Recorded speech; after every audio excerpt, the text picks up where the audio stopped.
Good morning children, Sairam. Today we'll do the revision of types of sentences and reflective writing. Types of sentences, I have completed the topic in 3 sessions. So please go through that before the exam. Even reflective writing I have taught in detail in one video. So you have to go through that before exam. Now let's start. So which are the types of sentences? Basically there are 4 types of sentences. Assertive sentence, imperative sentence, interrogative sentence and exclamatory sentence. What is assertive? An assertive sentence is a sentence that states a fact. Imperative sentence is a sentence that gives a command, request or order. Interrogative sentence asks a question. Exclamatory sentence expresses sudden and strong feelings. Example of assertive sentence: the train is late today. It is just an information given. Then imperative sentence: Vivek, go to your room at once. It's an order.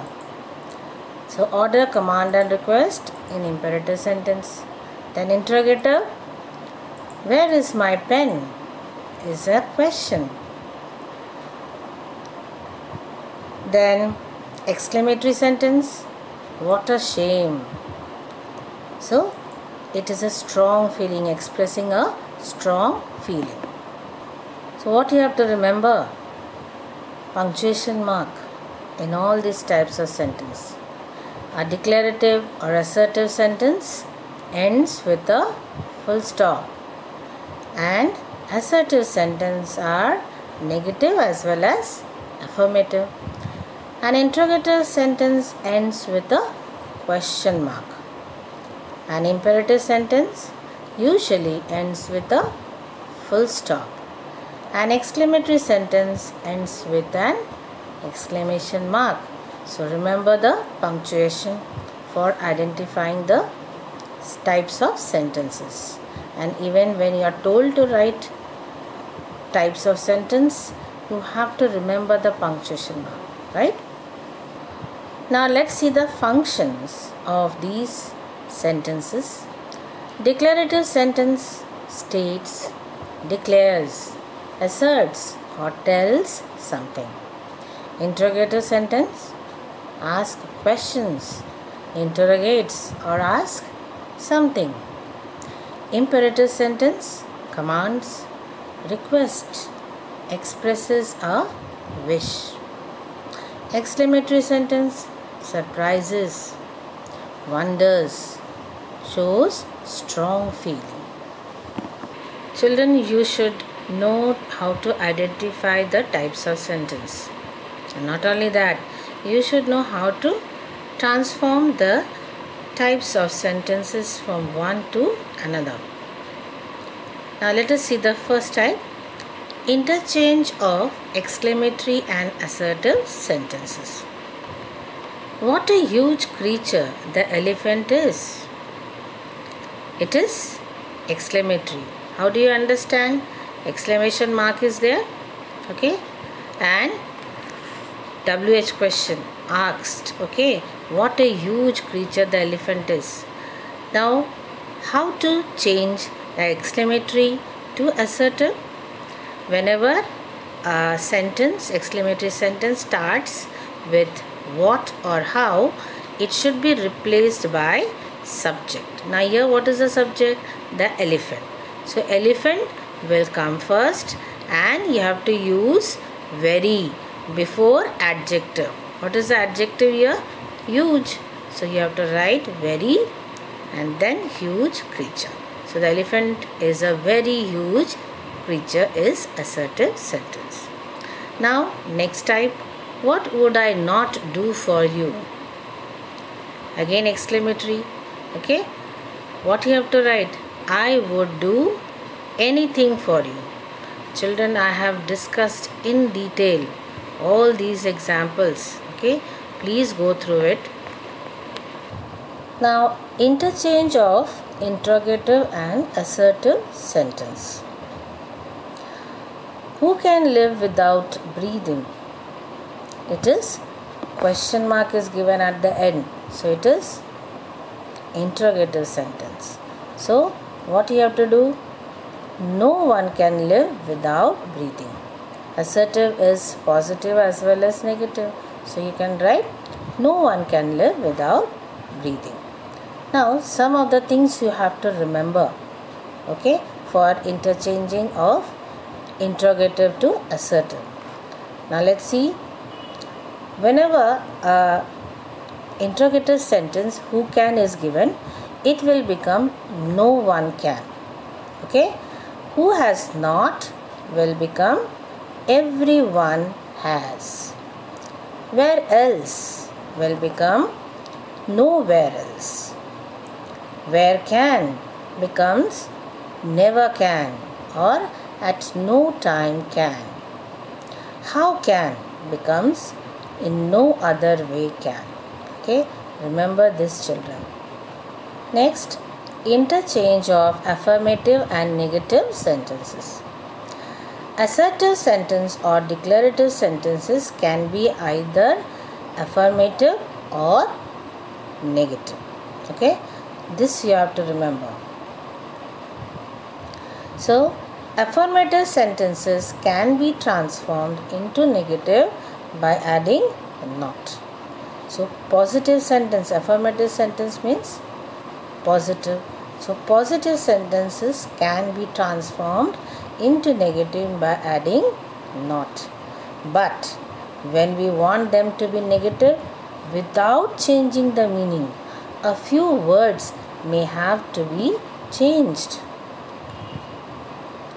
Now, see the words, how we are changing it.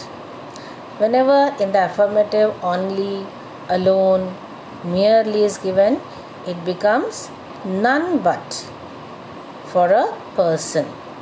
Then nothing but for a thing, and not more than or not less than for a number. Only she knows how to play football.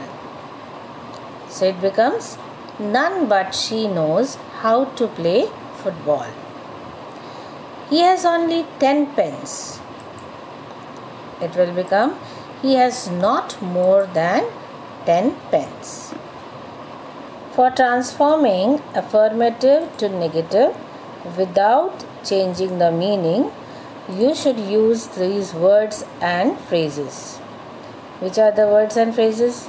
As soon as, the adverb to, deny, but, unless, prefer, though, lest. All these have a negative meaning. I have taken some examples, but in the previous videos I have discussed in detail all these words and phrases. Do refer to the previous videos. As soon as the teacher entered the class, the students stood up. So what will you write for negative? No sooner did the teacher enter the class than the students stood up. The bundle is too heavy for me to carry. So what you have to write? The bundle is so heavy that I cannot carry it. After the revision of this types of sentence, let us go to the next topic, that is reflective essay. What is reflective essay? It is written in order to look back on personal experiences and measure how that experience has helped the author to grow or change. Now, in a reflective essay, a writer primarily examines his or her life experiences, hence the term reflective. The purpose of writing a reflective essay is to provide a platform for the author to not only recount a particular life experience but to also explore how he or she has changed or learned from those experiences. Now, what is the tone of the essay? It is self-reflection. Okay, so therefore, the tone and voice of the writing are personal. Reflective essay is written from a first person point of view. So these types of essay take the reader through a journey of growth and discovery. How to write reflective essay? Let us see with the help of this diagram. There are 5 steps. What is the first step? What happened and what did you feel or think about it? Okay. Then the second step. What was good and bad about the situation? The third is analyze what point did you make of it. The fourth step is what else could you have done in the situation? The fifth step, if it happened again, what would you do? So what is the format of a reflective essay? You have to remember, first you have to give the heading. Any essay you know that you have to first give a heading. And the first point is introduction. So you will introduce the topic about what you are writing, and then you have to leave a line, and then comes the body. So you can have 2 or 3 paragraphs with examples, and then after each paragraph you have to leave a line, and then comes the conclusion. So children, please go through the old videos where I have discussed in detail about this topic also. I hope you will be ready for the exam. Remember the format. You have to remember all the points, right? Thank you. Take care.